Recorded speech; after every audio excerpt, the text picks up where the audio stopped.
Good morning to all of you in today's lecture of indirect utilities in chemical plants।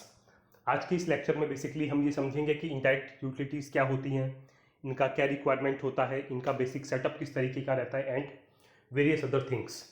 मेरा ये जो lecture है इसके PDF का लिंक मैं डिस्क्रिप्शन बॉक्स में डाल दूंगा, जहाँ पे जाके आप इसको इजीली डाउनलोड कर सकते हैं। सबसे पहले हम बात करते हैं यूटिलिटीज़ की बेसिकली रिक्वायरमेंट क्यों होती है। प्लांट्स में हमको अलग अलग तरीके की केमिकल रिएक्शंस को करवाना पड़ता है, जिसके लिए अलग अलग तरीके की टेम्परेचर की कंडीशंस की रिक्वायरमेंट होती है। इन अलग अलग तरीके की टेम्परेचर की कंडीशंस को मेंटेन करने के लिए अलग अलग तरीके की यूटिलिटीज़ यूज़ की जाती हैं, जिसमें अगर मैं बेसिक यूटिलिटीज़ की बात करता हूँ तो वो होता है steam, hot oil, cooling water, chilled brine and various other things. तो अगर आपको अपनी डिजायर्ड केमिकल रिएक्शन से एक डिजायर्ड प्रोडक्ट बनाना है तो आपको जो भी डिजायर्ड कंडीशंस हैं वो आपको मेंटेन करनी है। इसके लिए सबसे क्रिटिकल रोल प्ले करता है आपका यूटिलिटीज। ये ना तो आपका आरएम होता है ना आपका प्रोडक्ट होता है, बट ये सबसे इंपॉर्टेंट रोल प्ले करता है। अगर हम जैसे कि मैंने आपको पहले बताया बेसिक यूटिलिटीज की बात करें तो यहाँ पे दिखाया गया steam, power, chilled water, brine etcetera. सबसे इंपॉर्टेंट चीज़ें जो आपको यूटिलिटी से रिलेटेड बिल्कुल याद होनी चाहिए। पहला, स्टीम जो होता है ये रिएक्टर में हमेशा टॉप से दिया जाता है। इसके पीछे सबसे इंपॉर्टेंट रीज़न ये रहता है कि स्टीम में टेंडेंसी होती है आपका कंडेंस होने की। अगर आप स्टीम को बॉटम से दोगे तो स्टीम क्या करेगी, जैसे जैसे स्टीम अपनी हीट रिलीज करेगी वो कंडेंस होती जाएगी, तो वो क्या करेगी, जो पीछे से और स्टीम आ रही है वो उसके पाथ को बेसिकली ब्लॉक कर देगी। इसलिए याद रखिएगा कि स्टीम को हम हमेशा रिएक्टर के टॉप से देते हैं, कभी भी बॉटम से नहीं देते हैं। अब जब आपने रिएक्टर के टॉप से दिया तो उसमें सबसे इंपॉर्टेंट चीज़ क्या रहती है कि स्टीम आई और काफ़ी जल्दी आपके रिएक्टर को छोड़ के चली जाएगी अगर आप उसमें स्टीम ट्रैप नहीं यूज़ करोगे। मीन्स आपने उसकी एनर्जी यूटिलाइज भी नहीं की और उसके पहले ही स्टीम आपकी बाहर निकल गई। इसलिए हम यूज़ करते हैं स्टीम ट्रैप, ताकि जो बाहर निकले वो ओनली कंडेंसेट निकले, कोई भी लाइव स्टीम मेरी सिस्टम से बाहर ना जाए। बाकी जितनी भी यूटिलिटीज़ होती हैं वो हमेशा रिएक्टर के बॉटम से दी जाती हैं, ताकि जो भी उसको मिलने वाला रिटेंशन टाइम है जैकेट में वो मैक्सिमम मिल सके और वो मैक्सिमम हीट ट्रांसफर दे सके। अदरवाइज बाकी सारी यूटिलिटीज़ को अगर आप रिएक्टर के टॉप से दोगे तो वो इमीडिएटली आएगी और जैकेट को छोड़ के चली जाएगी without giving sufficient heat transfer. अब सबसे इंपॉर्टेंट चीज़ ये रहता है कि जब भी आप मटेरियल को एक रिएक्टर से दूसरी रिएक्टर में ट्रांसफर करते हो तो बेसिकली आप एक वेंट प्रोवाइड करते हो।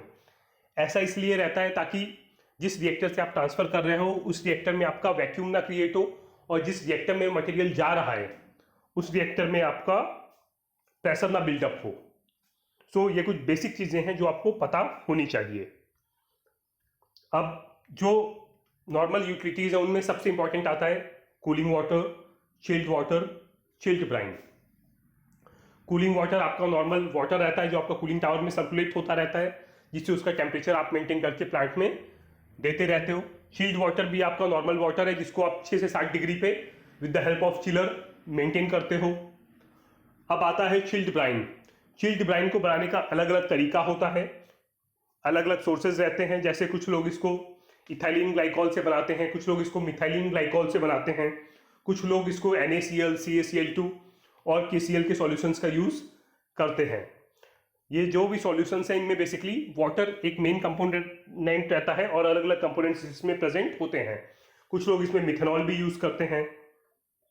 ये जस्ट प्रॉपर्टीज बताई गई हैं। अगर हम इथाइलिन ग्लाइकॉल से ब्राइन बनाते हैं और आपका NaCl, CaCl2 के सॉल्यूशन से ब्राइन बनाते हैं तो उसमें बेसिकली मेन डिफरेंसेस क्या होते हैं ये आप ज्यादा डिटेल इंफॉर्मेशन के लिए यहाँ पे पढ़ सकते हो।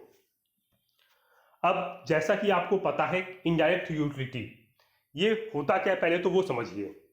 मान लीजिए कि आपने चिल्ड ब्राइन बनाने के लिए कहीं पे NaCl का सॉल्यूशन यूज किया है। अगर आपका प्रोसेस ऐसा है कि आपके प्रोसेस के चलते टाइम अगर आपकी जैकेट या फिर कंडेंसर्स लीक हो जाए और किसी भी तरीके से ये जो प्रोसेस आपके एक रिएक्टर में चल रहा है, मान लीजिए वो आपका वाटर के साथ में या फिर NaCl के साथ में कंपैटिबल नहीं है, मींस अगर इसमें कहीं भी लीकेज हो जाता है और ब्राइन का सॉल्यूशन जो आपका NaCl का बना हुआ है वो मान लीजिए आपके सेटअप में चला जाता है, इन दैट केस मान लीजिए अगर सर्टन एक्सोथर्मिसिटी जनरेट होती है या फिर आपका रनअवे रिएक्शन जाने के चांसेस रहते हैं। तो इस केस में जो हमारा नॉर्मल सा भी रिएक्शन है वो काफ़ी ज़्यादा क्रिटिकल हो जाता है, बिकॉज अगर आपका रिएक्शन रनअवे चला गया, इन दैट केस कुछ आपका काफ़ी बड़ा एक्सीडेंट हो सकता है। सो इसीलिए ये ज़रूरी रहता है कि जो भी हमारे क्रिटिकल प्रोसेसेस होते हैं, जहाँ मेरे को पता है, लाइक मान लीजिए मेरे को पता है कि जो भी प्रोसेस मेरा अंदर चल रहा है वो NaCl के साथ में काफ़ी रनअवे रिएक्शन बनाता है, इन दैट केस मैं ये एंश्योर करूंगा कि जो भी मेरे सिस्टम में यूटिलिटी चल रही है उसमें NaCl प्रेजेंट नहीं होना चाहिए। ये तो वो कंडीशन हो गई जहां पे आप चीज़ें मैनेज कर सकते हो। अब मान लीजिए जो आपकी मैक्सिमम यूटिलिटीज़ हैं उसमें आपका वाटर जरूर होता है। मान लीजिए कोई आपका ऐसा केमिकल रिएक्शन चल रहा है जिसमें पानी जाने पे आपका रनअवे जाएगा, इन दैट केस आपके पास में क्या ऑप्शन बचता है? तो यहाँ पे फिर हम दूसरे ऑप्शंस को सर्च करते हैं।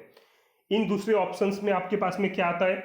सॉल्वेंट्स आप यूज कर सकते हो, कुछ दूसरे केमिकल्स के आप सॉल्यूशंस यूज कर सकते हो, और कुछ केसेस में आप ऑयल्स को भी यूज कर सकते हो। बट ये जो भी चीजें आप यूज करोगे ये सारी चीजें आपके प्रोसेस के हिसाब से कंपैटिबल होनी चाहिए। मींस अगर कोई लीकेज हो भी जाता है तो ये आपके ना तो बैच पे ना ही आपका जो एक्सोथर्मिसिटी या रनअवे रिएक्शंस जाने के चांसेस है उस पर किसी भी तरीके का कोई भी इंपैक्ट ना करे, ये आपको पहले एंश्योर करता है। अगर हम इसके बेसिक सेटअप की बात करते हैं तो देखिए, मान लीजिए ये पहला वाला है, नॉर्मल रिएक्टर है, इसमें चिल्ड ब्राइन आ रही है और चिल्ड ब्राइन रिटर्न हो रही है। सेम आपका ऊपर कंडेंसर्स हो गया, इसमें कूलिंग वाटर है, दूसरे वाले में चिल्ड ब्राइन है। ये आपका बेसिक सेटअप है। अब आपको ये पता है कि आपके सिस्टम में मान लीजिए वाटर जो है वो कंपैटिबल नहीं है। अब आपको इनडायरेक्ट यूटिलिटी प्रोवाइड करनी है तो आप क्या करोगे? इसके केस में आप क्या करोगे, एक और रिएक्टर आप बाजू पे लोगे, एक ये नॉर्मल रिएक्टर है, एक रिएक्टर आपने बाजू पे लिया। ये वाला जो रिएक्टर है, इस रिएक्टर मान लीजिए कोई सॉल्वेंट है, जो सॉल्वेंट आपके सिस्टम से कंपैटिबल है। इन दैट केस आपने ये जो बाजू वाला रिएक्टर है इसमें वो सॉल्वेंट फिल किया और इस सॉल्वेंट की जैकेट में आप चिल्ड ब्राइन का सप्लाई और रिटर्न का टेम्परेचर सप्लाई दे रहे हो। मान लीजिए आपकी प्रोसेस की रिक्वायरमेंट्स -5 डिग्री है, तो आपने क्या किया, यहाँ पे चिल्ड ब्राइन की सप्लाई दिया, मान लीजिए -15 to 20 डिग्री। यहाँ पे आपने जो भी सॉल्वेंट है उस सॉल्वेंट को आपने पूरा उसका टेम्परेचर आप -15 तक लेके गए और फिर उस सॉल्वेंट को आप via the help of a pump, जो मेन रिएक्टर है उसमें आप इसको सर्कुलेट कर रहे हो। तो आपने उसकी जैकेट में भी इसको सर्कुलेट किया वाया हेल्प ऑफ पंप, और इसके जो कंडेंसर्स है उसमें भी आपने इसको सर्कुलेट किया, और सर्कुलेट होने के बाद में ये दोबारा इसी रिएक्टर में वापस आ जाएगा। एक आपने इंटरनल सर्कुलेशन की भी लाइन देके रखी है ताकि एक्स्ट्रा आपके सिस्टम में कभी भी प्रेशर बिल्डअप ना हो आपकी लाइंस में। तो अब इस केस में आपको बेनिफिट क्या हुआ, आपका सिस्टम वाटर के साथ में कंपैटिबल नहीं है। तो वाटर आपने किस में दिया, जो एक रिएक्टर है जिसमें सॉल्वेंट पड़ा हुआ है, आपने उसकी जैकेट में बेसिकली वाटर दे दिया, और जो इसमें सॉल्वेंट है वो सॉल्वेंट आप दूसरी जगह सर्कुलेट करो। मींस किसी भी तरीके से आपका जो ए रिएक्टर है इसमें पानी के साथ कंपैटिबिलिटी नहीं है, तो आपने पानी किस में दिया, दूसरे रिएक्टर बी में, और बी रिएक्टर में आपने बेसिकली सॉल्वेंट लिया जिस सॉल्वेंट को आप ए रिएक्टर में सर्कुलेट कर रहे हो। मींस जो मेरे को अपने सिस्टम को पानी से बचाना था वो मेरा 100% एंश्योर हो गया कि किसी भी चांस में मेरा ए रिएक्टर में पानी नहीं आ सकता है। ये जो सेटअप होता है, इस सेटअप को बेसिकली हम बोलते हैं इनडायरेक्ट यूटिलिटी। मींस जिससे भी मेरे को मेरे सिस्टम को बचाना है, मैं यूटिलिटी भी प्रोवाइड कर रहा हूं लेकिन डायरेक्ट तरीके से नहीं कर रहा हूं। सो होप आपको इनडायरेक्ट यूटिलिटी का जो कॉन्सेप्ट है वो बिल्कुल क्लियर हो गया होगा। नेक्स्ट लेक्चर में I will be back with a new topic. Till then good bye and have a nice day.